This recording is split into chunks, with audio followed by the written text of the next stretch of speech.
नमस्कार, जय हिंद, जय भारत। मैं वीरेंद्र कुमार अधिवक्ता और आप सभी YouTube के दर्शकों श्रोताओं को YouTube के इस चैनल रियल नॉलेज पर स्वागत है। तो जैसा कि आप सब जानते हैं कि आज हमारा देश में अर्थात 19 नवंबर को वर्ष 2023 में 19 नवंबर को पूरे देश में छठ पूजा का त्यौहार हर्षोल्लास के साथ मनाया जा रहा है। विशेष करके यूपी बिहार में यह त्यौहार बहुत ही उत्साह के साथ और उमंग के साथ और बहुत ही बृहद पैमाने पर यह त्यौहार मनाया जाता है। एक जनसंख्या की बड़ी तादाद इस त्यौहार को मनाता है और इस अवसर पर अब बहुत ही धूमधाम से यह त्यौहार मनाया जाता है।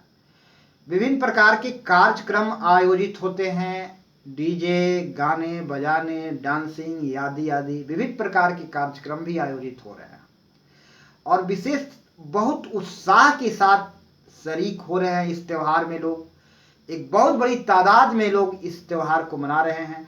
पहले की तुलना में आज छठ पूजा करने वालों की संख्या तादाद बढ़ी है और पहले की तुलना में आज ज़्यादा ही धूमधाम के साथ उत्साह के साथ यह त्यौहार मनाया जा रहा है। तो इस छठ पूजा के अवसर पर मैं सर्वप्रथम समस्त देशवासियों को इस रियल नॉलेज चैनल की ओर से हार्दिक शुभकामना व्यक्त करना चाहूँगा।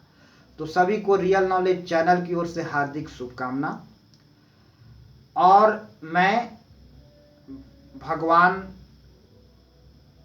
सूर्य देव से प्रार्थना है कि सभी के जीवन में आनंद, मस्ती, सुकून, शांति कायम रहे। लोग दिन उत्तरोत्तर दिनों दिन समृद्धि की ओर अग्रसर हों, जीवन में उत्साह उमंग कायम रहे। यह प्रार्थना के साथ मैं आप लोगों के समक्ष इस शुभ अवसर पर कुछ विचार लेकर के हाजिर हूँ, कुछ मंतव्य लेकर के हाजिर हूँ जो आप लोगों के समक्ष रखने जा रहा हूँ। हमारा देश में प्रकृति की पूजा की परंपरा बहुत पुरानी है। इस सभ्यता के प्रथम चरण से लेकर ही आज तक यह प्रकृति पूजन की परंपरा चलती आ रही है। हम सूर्य की, विभिन्न ग्रह नक्षत्रों की, वृक्षों की, नदियों की, पहाड़ों की पूजा करते आ रहे हैं। भगवान श्री कृष्ण ने महाभारत में अर्जुन को कहा था कि यह पूरी प्रकृति मेरा विराट रूप है, यानी मेरा मूर्त रूप है। हम प्रकृति के प्रत्येक अवयवों को, ब्रह्मांड के प्रत्येक अवयवों को देवता के रूप में देखते हैं। Even the human being, even the all creatures, सभी जीव जंतु, ऐसे आप देख रहे हैं कि सभी जीव जंतु को किसी न किसी देवता का सवारी बनाया गया है, उनकी भी पूजा हो रही है। ग्रहों की, नक्षत्रों की, नदियों की, तालाबों की, वृक्षों की, बट वृक्ष की, पीपल वृक्ष की, केला वृक्ष की, आम वृक्ष की, तुलसी की, सबकी पूजा होता है हमारा देश में। यह हमारी देश की सांस्कृतिक परंपरा है। हमारा देश में हर चीज की पूजन की व्यवस्था है। सभी प्रकार के वृक्षों की पूजन की व्यवस्था है। नीम की, केला का, आम का, महुआ का, सखुआ का, जो भी आप, सखुआ, नीम, आम, केला, सब, बट वृक्ष, पीपल वृक्ष, सब वृक्ष के किसी न किसी पूजन की व्यवस्था है। गंगा नदी, सरजू नदी, सभी नदियों को देवता देवी माना गया है। पहाड़ों को भी देवता देवी माना गया है। सूर्य को, शनि को, मंगल को, सभी ग्रह नक्षत्रों को भी देवता देवी माना गया है। सभी को देवता माना गया है। यह हमारी देश की सांस्कृतिक परंपरा है।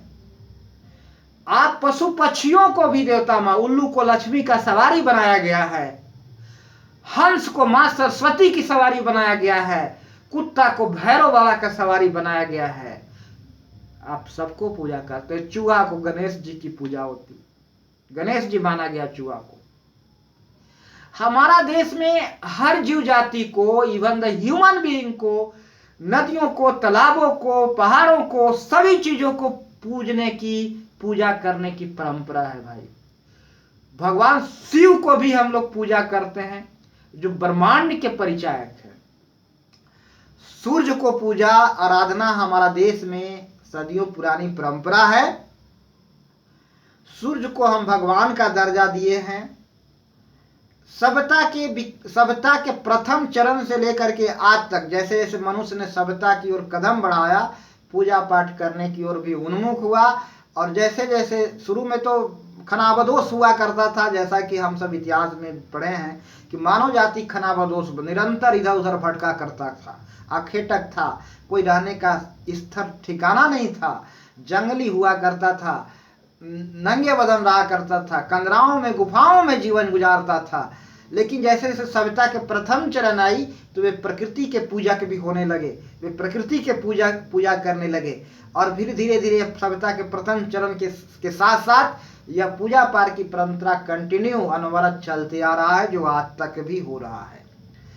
तो ऐसे भी हमारा धर्म ग्रंथों में, महाभारत में भगवान श्री कृष्ण ने कहा कि ये ब्रह्मांड को जो तुम देख रहे हो, अर्जुन को उपदेश देते हुए कहा, ये मेरा ही रूप है, विराट रूप यानी मेरा बहुत बड़ा रूप है, यानी मेरा मूर्त रूप है।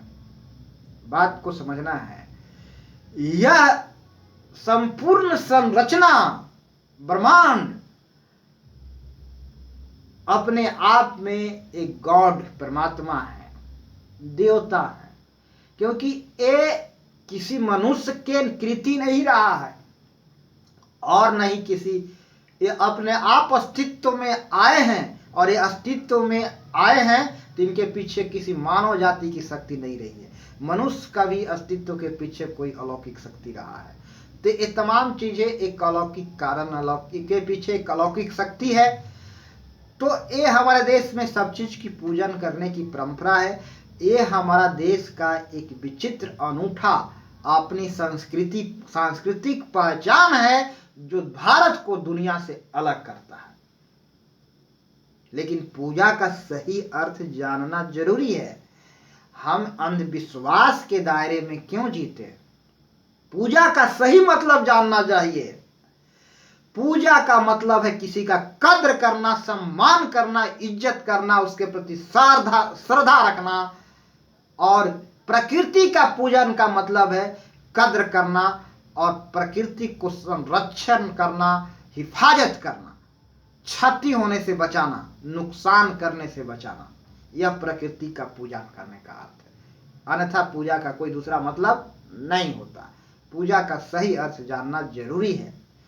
बात बहुत कम समय बचा है, 1 मिनट का टाइम है, इतने में मैं अपनी बात को रखूंगा। हमारा देश में एक परंपरा है यह कि हम उगते सूर्य को पूजा करते हैं और डूबते सूर्य को भी, यानी जो समृद्धि की ओर अक्सर है उसके प्रति भी श्रद्धा भाव, सम्मान भाव रखना चाहिए, और जो पतन की ओर उन्मुख है उससे आंख नहीं फेरना चाहिए, उससे मुंह नहीं मोड़ना चाहिए, उसको नजरअंदाज नहीं करना चाहिए, उसको अवहेलना नहीं करना चाहिए, उसको भी सम्मान देना चाहिए। इसलिए हमारा देश में उगते और डूबते दोनों प्रकार के सूर्य को पूजा किया जाता है। उगता सूर्य और डूबता सूर्य दो मुहावराएं हैं, यानी समृद्धि की ओर बढ़ना, फिर डाउनफॉल की ओर बढ़ना। तो दोनों हालत में लोगों को सम्मान देना चाहिए। यह एक शिक्षा निहित है उगते सूर्य की पूजा में और डूबते सूर्य की अर्घ देने में। मैं अपनी बात को यहीं विराम कर दूंगा। सभी दर्शकों को मेरा प्यार भरा नमस्कार। जय हिंद, जय भारत, जय श्री राम।